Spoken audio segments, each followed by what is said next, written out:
The day of the tournament's here, and she can think of nothing else but this tournament. Been thinking about it for a long time. This is part of the goals. Like, she sat down and has written out goals, and it's all about this moment, right? So the time has come. We got to get to that tee box, and so she's standing on the tee box and just really waiting for her name to be called, right? But she's last to tee off in the group. So the other girls in the group get up there and look confident, and they get up there with confidence, hit the ball down the fairway, both off to a great start, playing in the threesomes. And now all she can focus on at this point is her hands shaking, and her heart starts to beat faster, right? So she's feeling like a lot of nerves at this point.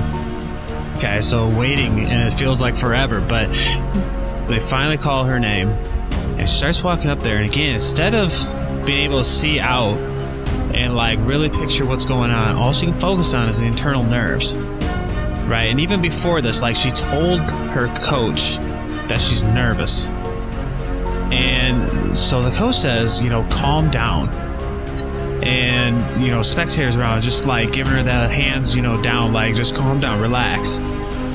So she can't help but just pay attention to these nerves. But everybody's telling her to calm down. And the more she's thinking about these nerves, the more she's thinking about, I shouldn't be nervous. This isn't good. Something's wrong because I'm nervous right now. So when she gets up there, now she's in a very doubtful state, right? Been prepping for this moment, but now all she can start to see is fear. She can only start to see where the ball should not go, right? So she's shaky. She's even having a hard time putting the ball on the tee at this point. So she steps back, she's taking some practice swings, and now all she can really focus on is tension in the shoulders, right? There's tightness because she's nervous and she's fearful, right? But everybody's just said, calm down, just relax, don't think about it. It's just another tournament. It's just a practice round or whatever they're trying to say to suppress that. So she's getting up there, she's taking those practice swings, and she starts walking up to the tee, and she's walking a little faster pace than normal. Right, so she gets up there, sets the club behind the ball, eyes look out to the target, her head's moving kind of fast, she gets back, you see her feet start to shuffle. So she gets ready, she gets up there, gets ready to pull the trigger, the ball takes off. Wow. You hear this thing fly. She looks out in anticipation, only to see the ball head off into the far right. Exactly where she saw that she should not go. So now this wave of emotion already flusters her, and this almost sick to your stomach feel pops up. And it's just in that instant, starts to feel like you're battling for your life out there. And it's just that one shot, right? But you're already off to that start, you're already nervous, and you feel like it's just you're treading water at this point. And I know most players feel this, but at this point she doesn't understand that. She's all alone out there. And that's a lonely, lonely feeling to have. So she grabs her bag, starts headed towards the ball, hoping she can find it, hoping it's not in too much trouble, and just hoping that she's going to survive that round. It all kind of starts with how we look at nerves.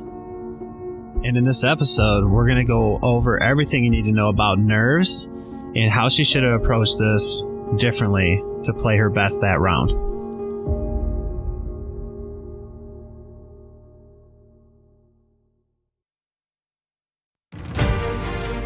Welcome to the Go Low Show, where it's about golf, grit, and your pursuit of greatness. My name is Kyle Olderink, and I am your co-host along with my man John Weir, mental game coach extraordinaire. And in this podcast, we're going to show you everything that you need to know about how to go low in your golf game. And we're excited to bring you that show right now. Expect anything different? Is it his time? Yes! In your life have you seen anything like that? Well, here it comes. All right, it's time to go. I tell you what, Kyle, listening to that story, I was feeling nervous for that girl too. I think every single golfer can relate at some point in time to feeling very nervous at some situation on the golf course. And I think the first tee is obviously one of those places where tournament players and weekend warriors alike can really relate. And I think the big thing that people experience when they start to experience nerves is they try to suppress these feelings. They think that it's not normal or unnatural, or maybe even sometimes people think there's something wrong with them, why they're feeling kind of nervous and jittery and getting the butterflies going, or maybe some shaky hands. And when they're feeling these things on the first tee, what ends up happening is they say, I shouldn't feel this way, or I don't want to feel like this. Don't feel this way. And they continue to focus more and more upon the problem. Now, subconsciously, the subconscious mind's job is to move towards the dominant thought. So when people are thinking, oh my gosh, my hands are shaking, how am I going to hit the ball? My hands are shaking. Well, the mind starts thinking about the shaky hands. It excludes everything else. And now that problem becomes more and more evident to the person, making it tougher and tougher to succeed, taking their mind more away from what they got to do in this moment to perform and more to the problem. So that's part one of suppression on why it kind of is an ineffective way. The other thing is it actually is going to make it happen more often due to the psychological law of reverse effect. I think everybody can relate to trying to go to bed at night with a big event the next day. And you go, oh my gosh, if I get to bed right now, I can get 6 hours of sleep. I really got to get to sleep so I can wake up fresh. And the more we try to fall asleep, the more awake we become. We look at the clock, we got 5 hours left. We go, oh my gosh, I got to get to bed. I really got to wake up. And next thing you know, it becomes counterproductive and we end up getting a terrible night of sleep or no sleep at all. Same thing is true with athletes trying to suppress nerves. It makes the problem perpetuate. It gets it bigger. And the top performers, they learn how to harness this energy. They're not there trying to suppress it, but they start learning to harness it, direct it into their performance. And Kyle, how are they trying to deal with nerves, some of these top performers? What do they do in the performance situation?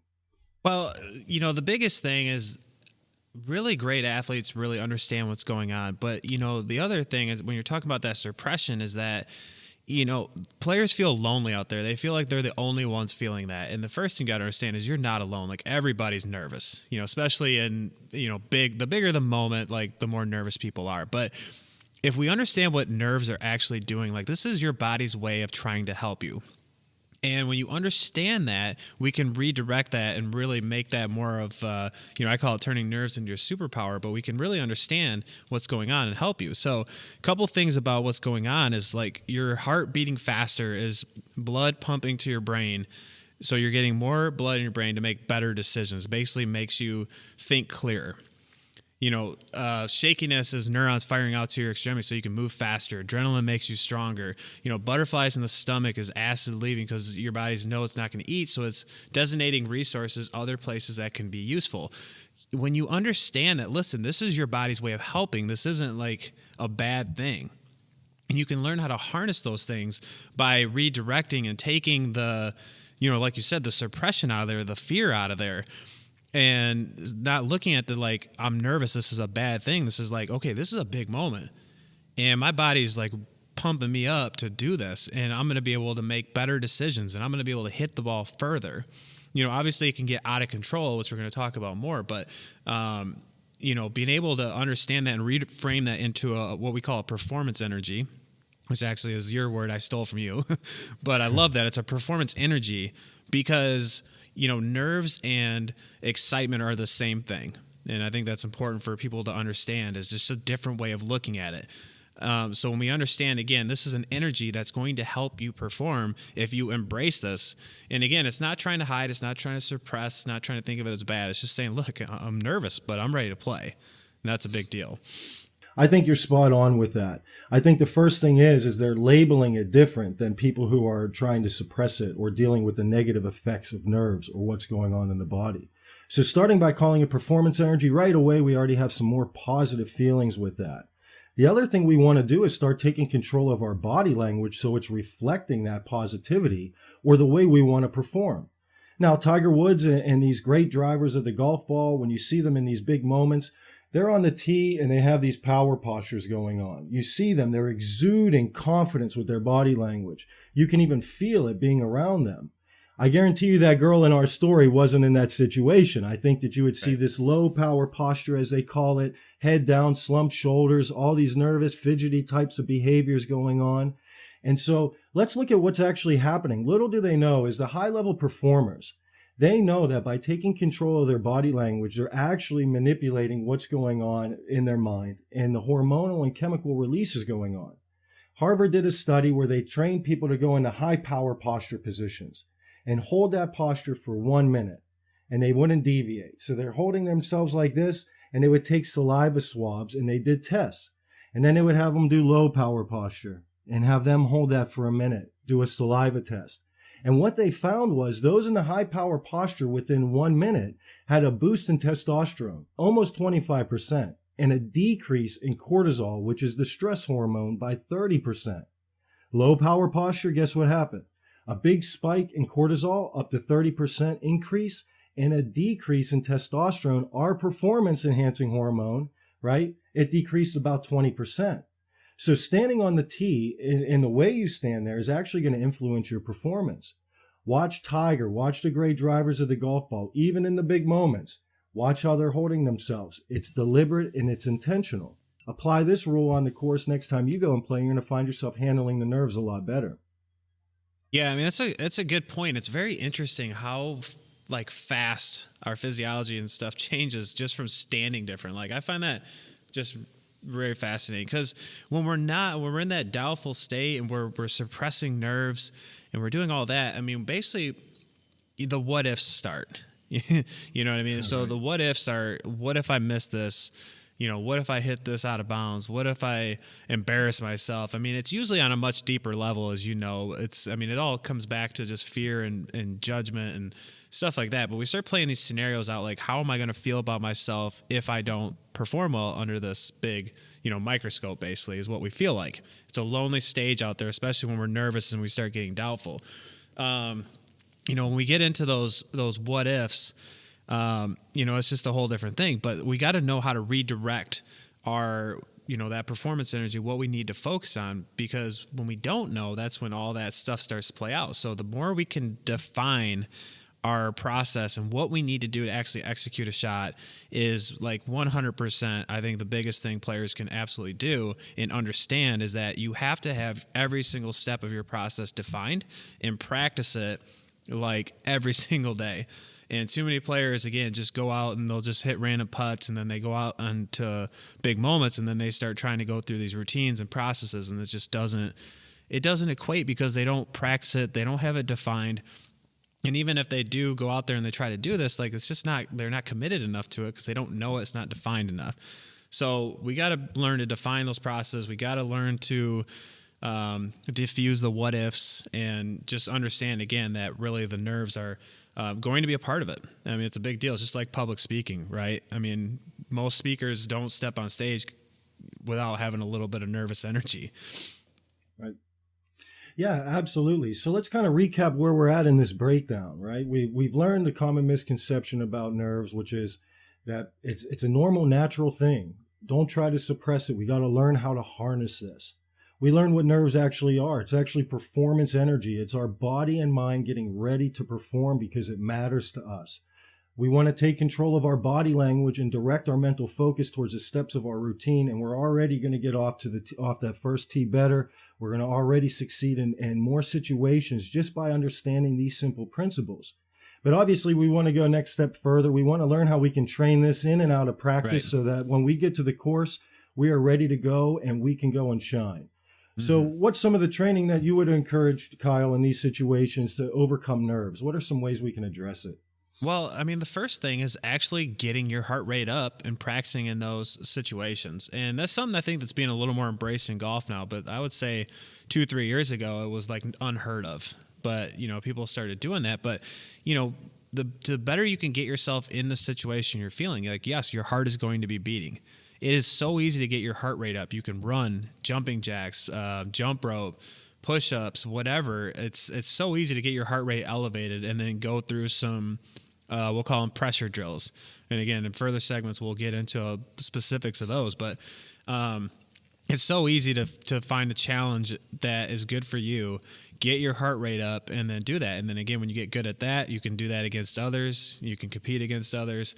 But one of the best is just hitting 4-foot putts, because those are ones we typically really get nervous over, 3 and 4 foot putts. The ones we take for granted in practice, but those are the ones that like the professionals are going to be 99% on, if not better.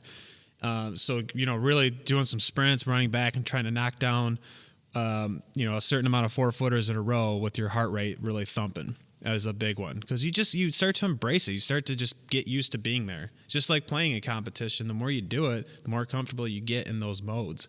The more you speak on stage, going back to public speaking, the more comfortable you get. The first time it might be terrifying, but high heart rate stuff is just absolutely killer for that. Yeah, one of the things we used to do with players back in Florida when I was out there was I would be on the cart with them and I'd make them jog to their ball after their tee shot. And so now we'd have to jog then to the green after their approach shot. Same type of thing. Elevate the heart rate, and now they got to execute the shot and kind of take all this stuff going on in their body, focus on what they wanted to do, like defining the process, and then execute. And I really think going back to your point you made earlier about practicing full shot routine, that is one of the most crucial things that you can be doing in practice. You can't be going to the course and now trying to learn your routine, because it's actually now taking your mind away from what you need to be doing, because now you're trying to figure out your routine and follow these steps. So it becomes kind of like a lost cause out there. We got to be practicing this as religiously as you're working on your full swing. And one of the major reasons is subconsciously, your routine needs to become like your habit. It needs to be your number one performance habit, because here's where the consistency for performance can occur. Golf swing is a pretty inconsistent thing, but our mental approach and how we're addressing every step of our routine in the shot, it's something that we can always ensure that we do if we have the right type of discipline. Now, I'll give you an example of overcoming nerves, right? We sometimes, going back to an earlier point, that some of these high-level athletes don't experience it. They do. I remember hearing or reading an article on Annika Sormstan when she was talking about her experience at the Colonial, right, where she was teeing it up with the men. She said it was never the most nervous she's ever been in her entire golf career. She said her hands were shaking so bad she was fearful that she wouldn't even be able to tee up the ball. But she said, as soon as I got into my routine, and I started to do my breathing and started to go through my steps, she said all that training and all my subconscious programming and practice took over. I settled right in. I went up, I executed, hit it straight down the middle, and I was off to a really good start and a really good event. So the subconscious thrives off habits. But if we're not making our routine a habit, we don't have the experience that Annika has on the course. It isn't something there that's going to help us cope with our nerves, because we have this familiarity if we're not working it all the time. So we really got to define it, like you had said. And then after that, we really got to work it. Make sure we're bringing full shot routine into a lot. And that's actually going to boost your practice performance too. You'll learn more. It's spacing out your shots more in practice. So you're making a decision. You're preparing what type of shot you want to hit, executing and getting feedback. This kind of conceptual model, as we work through in our mind, actually facilitates greater learning. And it's going to give us the right type of speed and timing to work through our practice, and it's going to transfer more to the course. Well, that's what it's all about too, is learning, and I think a lot of players do get a little too hyped up on just how they're performing in practice, and we'll get more into that. But another great one, John, is just practicing with rewards and consequences, because you're essentially turning that into like a game-like situation. Because when we do play and we compete, or even just, your average golfer is just playing for fun, they're still playing for personal best. There's still rewards. And then there's consequences. Like if you go out, even if you don't compete and you don't play very well, like that kind of ruins people's day. Like that's a consequence.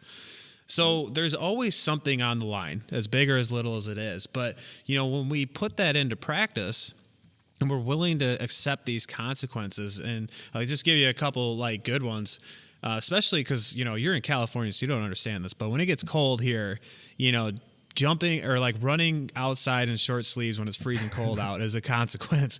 Jumping into a cold pool is a consequence. Doing push-ups, sit-ups. I mean, a really actually golden one.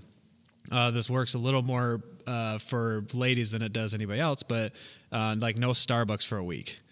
Just something along that. Like I did that Starbucks thing with a student one time, and I mean, she flipped out. Like she was panicked. So just finding that hotspot for yourself that can, again, really simulate that. And you have to be able to hold yourself accountable if you're doing that for real.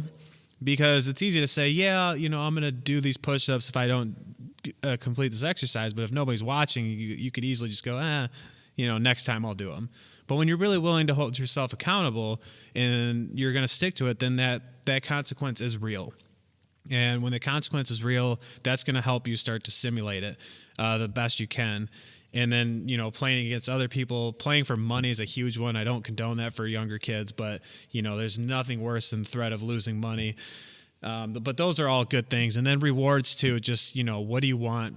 Buy yourself something, a treat, whatever it is also a great one for that. So rewards and consequences are fantastic. A great drill that has built-in consequences I like too is an exit drill, where you're setting some sort of drill or game for yourself that you have to accomplish just to leave practice, right? So you got to make your 10 4-footers in a row, or you got to hit the zone with your driver so many times. But that one puts a lot of pressure on it because you're ready to go home, you're tired, and it's a nice one with a built-in consequence. But I want to go back kind of to what you were saying too with public speaking. You brought that up, and I've done a lot of public speaking, some crowds as large as a couple thousand people, and you definitely, just like getting up to that first tee, you really can feel the amp coming and that performance energy kicking in. And I want to talk a little bit about what we're called linking, or creating a mental association, and some of our tricks that I have used personally and a lot of our athletes who I've worked with use. And we're creating a mental connection. So some of the things that I like to say when I was in public speaking was, when I grab that microphone, or when I have that microphone in my hands, I'm articulate, my best thoughts flow, and I'm able to continue to hold people's attention. When I have that microphone in my hands, I'm comfortable, I'm confident, I'm at peace. When I have that microphone in my hands, I am at my best. And what I'm doing is over time, I'm giving those suggestions. When this happens, we're creating a mental and positive connection, or even what's called a post-hypnotic suggestion. And over time, as we start linking this up with our self-talk and visualizing these things happening, when I grip that microphone, everything would flow. Everything, I felt peaceful. I felt right at home. And I found all that performance energy harnessed in the right type of way. Well, we train our golfers to say, when I grip my club, I am confident, I believe in myself, and I have certainty. Or when I get onto that first tee, I'm focused on my process. I stand confident. I execute the job. It could be whatever you want. These are just some simple examples. But as we're visualizing, or as we're thinking about these events, or we're prepping for an event, most people are doing this without their awareness. I guarantee you that girl goes, when I get there, why am I always so nervous? Or when I get on the first tee, I always struggle and I'm always hitting a slice. And they're doing it with their self-talk. They're just unaware of it. By us taking control of what our brains are naturally doing it and feeding the things that we want, it can boost our performance in a significant way. So as you're feeling that performance energy going on in your body, you say, man, when I grip my club, I'm in the zone. When I start my routine, I enter my peaceful, relaxed state of mind. When I'm over the ball, I stripe it, I stripe it, I stripe it. And we're using these energies because nervousness, or that excitement, it's an altered state. Our minds are suggestible. It's looking for a direction. And that's where we want to go in and tell it, hey, this is where I want you to route that energy. Otherwise, if we're trying to suppress it, or we're not aware of that, it typically is going to go to fear, because that's going to be the dominant thought, and it's going to begin linking this up and conditioning that over time. So I'd encourage everybody, start taking control of your subconscious. Think about how you want to be on that first tee or in any situation, and now start linking it in with positives. When I grip my club, I am confident and I enter the zone. Repeat, repeat, repeat. And that's going to be a new experience for you as you start going out onto the golf course.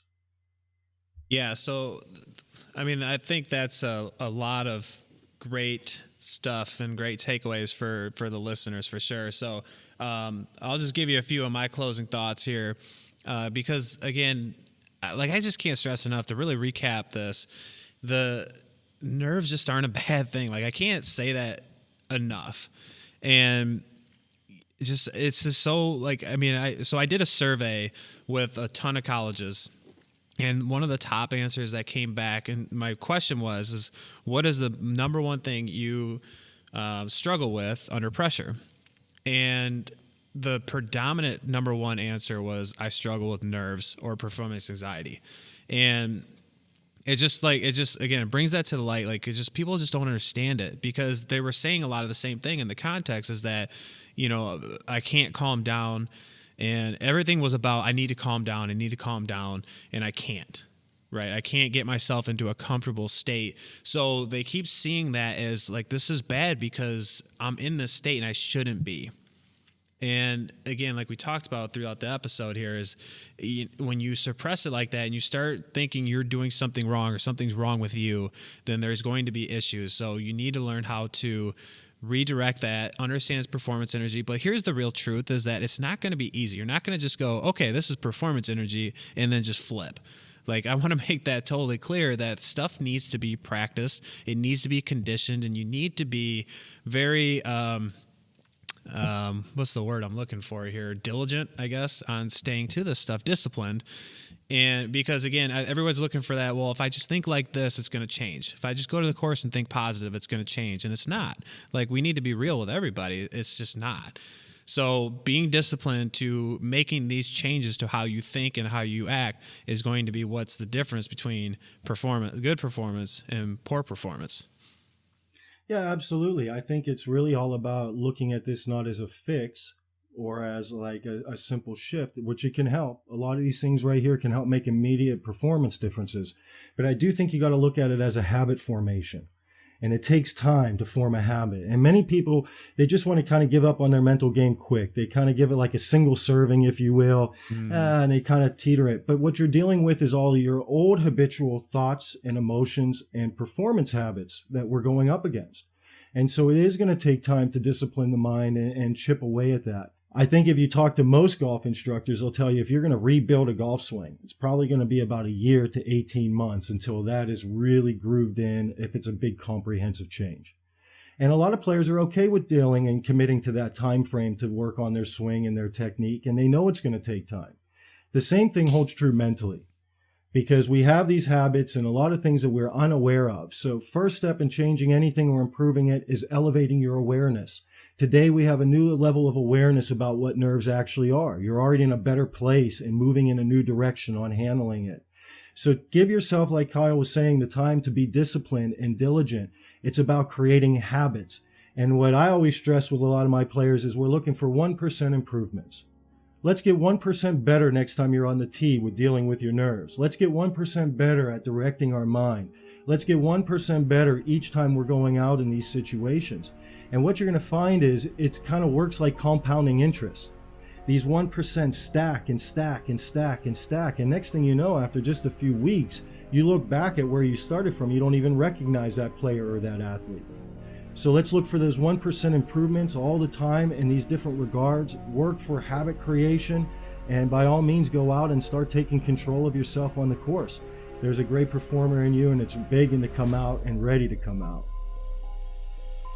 John, this is so wonderfully said, and we want to end the show with saying thank you everybody for listening, and we are going to continue to bring just the most valuable content for you to truly get better at your golf game and really bringing you the stuff that matters about performance. And we have so many great shows coming up, so make sure you click that subscribe button and give us a like, throw us a review, and more importantly, you can visit our website www.thegolowshow.com. And if there's anything particular that you want to learn about, we are happy to do an episode, because we are truly here to help the listeners. We're here to help you and really truly make that mark in your golf game. So thank you again for joining us, and we can't wait to see you in the next episode.